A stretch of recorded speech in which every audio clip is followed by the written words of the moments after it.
Hello guys, good morning. This is me again, Jepoy, and welcome to my channel. So for today's video guys, pupunta tayo ng Ligao City para mag-unwind naman since meron pa ako natitirang araw bago ako bumalik uli ng Virac. And it so happened na si Moy wala rin siyang pasok. So tamang-tama lang yung timing para tayo ay mag-recreate naman. So kasama ko pala guys mga pamangkin ko and kapatid ko. So beside me si Moy, at the center si Kim, behind me is JM, and then behind Moy is kapatid ko si Ate Lundun. So at the moment, inaayos lang muna namin yung aming Bluetooth connection para may sound trip tayo while we are on our way to Ligao City. Tapos nandito pa lang kami sa Tabaco, and uunahan ko na kayo, disclaimer ulit. Hindi ko po masyado alam yung mga lugar dito sa Tabaco. Pero we will be guided naman syempre nila. Kasi sila yung nakapunta na doon. And kasamahan lang nila ako since it's my first time to go. Wala kasi English. Hindi mo kaya. So yun nga. So from time to time guys, I have to speak in English because meron tayong isang subscriber na hindi tayo maintindihan. So one of my subscribers is from Rinkhal, India. Shout out to you, Mr. Ronan Haukip. And thank you so much for always watching my videos. You know what guys, he talks. He said that he always watches my vlogs but he could not relate because it's in Tagalog na daw. That's why he keeps on commenting. If you could notice, he keeps on commenting on my vlogs to put a subtitle on it because he could hardly understand me. Parang kasalanan ko ba? So, you know what? I can do that, my friend. However, I am not going to speak in English all throughout my video, all the time. Because I will also think of my safety, you know. I will also think of my welfare because I might die, my friend, you know. Just puro de. The design is very aneurysm. Nag-shoota kasi simula ko palang nahihilo na agad ako. Tabang. Ayan, no. I'm just kidding, my friend. I'll just put a subtitle here. But anyways, thank you again. And I hope that you will still continue watching my vlogs. And I hope to get a lot of mileage out of your friends in your country. You know, subscribe if you know what I mean. Ama ka na? Ako'y nahihirapan sa'yo. So yun guys, diretso na nga tayo. Hindi ko alam, baka nasa, wala pa tayo sa Malinaw, siguro nasa Tabaco pa rin tayo. And eto, on our way to Ligao City pa rin tayo, going to Kawa-Kawa. Ngayon, Kawa-Kawa pala yung attraction na pupuntahan natin. Okay. And situated siya sa Ligao City. Naman, sa Ligao City. And tulad nga ng sabi ko guys, first time ko palang tong pupunta doon sa Kawa-Kawa. Actually, nakikita ko lang siya sa mga pictures. And syempre, pag nasa picture talaga, isipin mo, parang simple lang. Pero sabi nga nila, malaki daw tong place to. So, okay, punta na lang natin doon. Let's just go there and witness. Max, eto na naman tayo. So, eto na pala, nasa Malinaw na tayo. Ayun, nakita ko na yung landmark. I mean, yung signage na nasa Malinaw na tayo. Pero hindi ko sure guys kung malinaw na talaga to kasi may nakita lang akong karatula. Baka nga lang, nabasa ko lang na malinaw to. Kaya nasabi kong malinaw to. Ang gulo, di ba? Pero guys, kung makikita nyo pala yung dinaanan natin, or hindi, yung dinadaanan pala natin, yung nasa harapan namin, yung may nakikita doon parang vulkan din. Hindi ko lang sure kung yun yung Mount Masaraga na sinasabi. Na lagi kong nami-misconceived o nami-mistook as Mount Bulusan. Kasi yung Mount Masaraga guys, kung tama ako, yan ay nasa Ligao na pupuntahan nga natin. Pero hindi tayo dyan sa Mount Masaraga pupunta mismo, kundi sa Kawa-Kawa Hill. Tapos next is itong Mount Mayon, and then ang pangatlo nga is yung Mount Malinaw na nasa nasa Malinaw. Tapos itong pala guys, yung way na yon, yung nasa left, yun naman yung papuntang Mayon Rest House. Okay. O kaya tinatawag na siya ngayon na Mayon Skyline. Yun yung first attraction na napuntahan ko dito na napakaganda din kasi overlooking yung Tabaco City. So moving forward guys, dun pala tayo sa tatlong Mayon. Yung Mount Malinaw, kung saan yung base part nun ay nandun naman yung geothermal, yung Tiwi Geothermal Plant. Tapos kung dito nga sa Albay meron ng tatlo, what more dito sa Bicol pa kasi yung sinabi ko kanina yung Mount Bulusan din, meron din dito pero nasa Sorsogon yun. And then yung Mount Isarog naman, tsaka Mount Asog or Mount Iriga na nasa Camarines Sur naman. So kaya nga tayo nasa Pacific Ring of Fire, di ba? Tapos nasa Typhoon Belt pa tong Bicol. Ano na ini? Shoutout pala kay Jasper, kay Gerald, and Kuya Badong na hindi nakasama. And Mandy Zafe, DJ Fraile, and Mickey Polig, shoutout. So update guys, liliko lang tayo dito sa right, tas alam ko malapit na tayo dito. So pagkaligo natin ng right, diretso lang, tapos pag nakita natin tong convenience store na to, mag left naman tayo, tas dire-diretso na lang, tas nandun na tayo sa destination natin. So ganito makikita nyo yung dadaanan natin ay may mga puno na nakakanopi. Ang sarap dumaan doon, sarap maglakad-lakad kasi presko.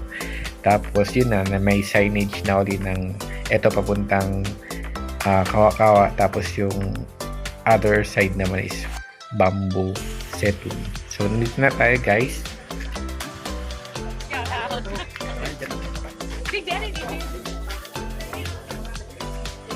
May mga nakasabayan pa kaming mga estudyante, madaming estudyante. Siguro nag-field trip sila. And hindi ko naman expected na ganito yung yung Kawa-Kawa. Kasi ang akala ko, isa siyang attraction na makikita mo yung landscape lang. May ganito pala siyang pa-entrance na may simbahan. Tapos ganun, for religious, pala to. O, di ba wala ko So, kasi may mga station daw to, yung Station of the Cross. Halatang wala talaga akong kaalam-alam, Diyos ko po.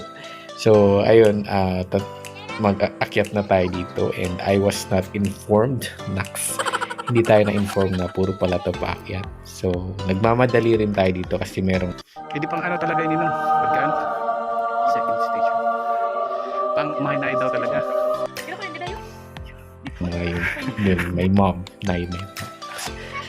Hindi siya mob, parang nagbibigil yung mga estudyante, and in every station ganyan, baka kasi maabutan tayo.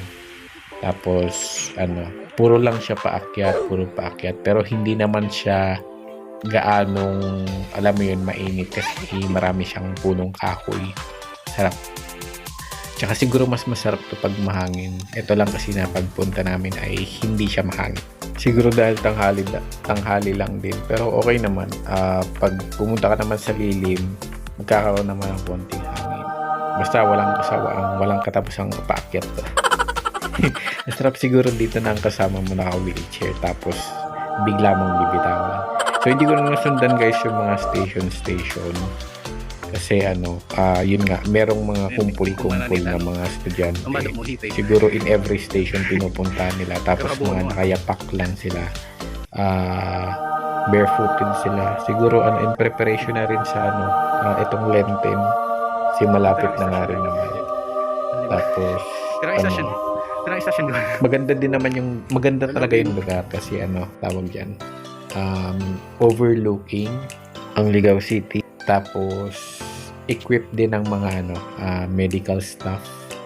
Tama ba? Hindi, may mga medics just in case na halimbawa man na mag-faint ka kasi packet nga talaga siya. Tapos ayun, nakarating na kami dito sa taas. Tapos hindi pa to tapos dito pa lang magsisimula. Yan yung Kawa-Kawa. Makikita mo. Waka-waka. So, yan yung yan yung parang palubog. Parang sunken siya. Tapos, magsimula pa lang kami, maglalakad kami. Iukutin namin yan para makita namin yung buong Kawa-Kawa. Sobrang laki pala nito guys. Kung sa picture na nakikita ko, parang lang siya, maliit lang siya. Na parang yun lang mismo, yung yung parang sunken guard, pero sobrang laki, as in sobrang vast. Tulad ng sabi ko, iba yung nakikita ng nasa video sa mata talaga mismo. So ayan, hindi ko na nasundan kung pang ilang Station of the Cross. Ayan. Pero from time to time, tinitingnan ko talaga yung nasa gitna kasi iniikutan namin. Yun yung red, yun yung nasa gitna. Kasi iniikutan talaga namin. Tapos yan, yun nga. Merong mga medical staff or medical specialist na nakaantabay. Medyo mainit kasi laban na laban yung araw ngayon. Pero worth it yung nature fresh. Kung nature lover ka, tas gusto mo yung green talaga, ang ganda ng lugar na to. And ako sobrang na-appreciate ko yung lugar na to. Ang sarap lang. Nakaka-refresh. lalo na kung burnt out ka na sa buhay. And meron siyang mga miniature or gantong mga ano, yan, ganyan. Hindi ko alam kung anong tawag dyan. Aside from life-size statues or larger than life statues depicting the Station of the Cross nga, dahil since ito nga ay site for pilgrimage talaga, yun, ganon, yung mga ganong image or miniature, yung mga ganito na man-made, sobrang man-made. So ayun, naikot na namin. So nandito na ata kami sa likod. Tapos yun, makikita nyo, sobrang tiliit na ng tao pag halimbawa nasa taas kayo. Para na silang galanggam. So ikutin pa natin yan hanggang sa makarating ulit tayo dun sa naging entrance natin na may mga tinda-tindahan. So kung makikita nyo, sobrang laking, parang sunken garden. Napaka-presko at puro puno talaga. So eto, sobrang ma-appreciate mo kung ano ka talaga, nature lover. Nature lover. And since famous site nga to sa for pilgrimage, especially napalapit na nga yung Holy Week, maraming magpepenitensya dito. Tulad nga nung mga nakita natin kanina ng mga estudyante, they are holding their penitence na for the Holy Week. So pababa na tayo dito, guys. And meron din pala ditong mga ganito, agila. So ayan, yung mga naririnig yung ibon-ibon sa background, guys, hindi yun sound effects, totoong ibon talaga yun, mga huni-huni nila. Tapos ito nga iba-ibang klaseng bulaklak din. So I can't wait to go down. Next English yan. Sana makababa na kami. So ito yung pinagpasukan natin. So bababa na tayo doon. Naiintriga din kasi ako nung bulaklak na kulay red, kung anong klaseng bulaklak yun. Here we go to the base of the very big cauldron. Max. Ang dami ng tao. Mga estudyante, mga nag-field trip ata ito. Sobrang naano ako dito sa red na to. Ano kaya to? Bulaklak ba to? O ano? Parang artificial. Pero nung nilapitan ko nga, ito, sobrang nilapitan ko para makita ko kung anong klaseng bulaklak. And nung nilapitan ko, syempre hindi ko alam kung anong bulaklak yun. Basta totoo siyang halaman, guys. Ayan, meron din siyang ibang kulay. Ayun, may yellow, tas may violet din. Pero mas madami yung red. Siguro dinamihan nila yung red. So, ayan na. Mag-aan tayo. Ikutin natin yung kawa-kawa. At yung mga gilid-gilid yan yung mga pinanggalingan natin. Yung mga matataas, yun yung pinanggalingan natin. Mainit siya pero worth it. Tulad ng sabi ko. So, packet na kami, guys, para mag-exit na. Kasi pupuntahan namin yung isa pang attraction na malapit lang, which is Bambusetum. Pero kung lalakarin mo, medyo malayo. Medyo malayo, tapos mainit pa. Sayang nga dapat mahangin para at least. Tapos ito, mag-take a look ulit tayo dito sa Kawa-Kawa bago tayo umalis. Tapos, dadaanan pala namin is ibang daanan kasi yung pinagpasukan namin kanina, may nagharang sa amin. Hindi daw kami dun mag-exit. So, sa ibang daan tayo mag-exit. Okay. So, up next, guys, panoorin niyo po ito, Bambusetum. So, hanggang dito na muna itong Kawa-Kawa, guys.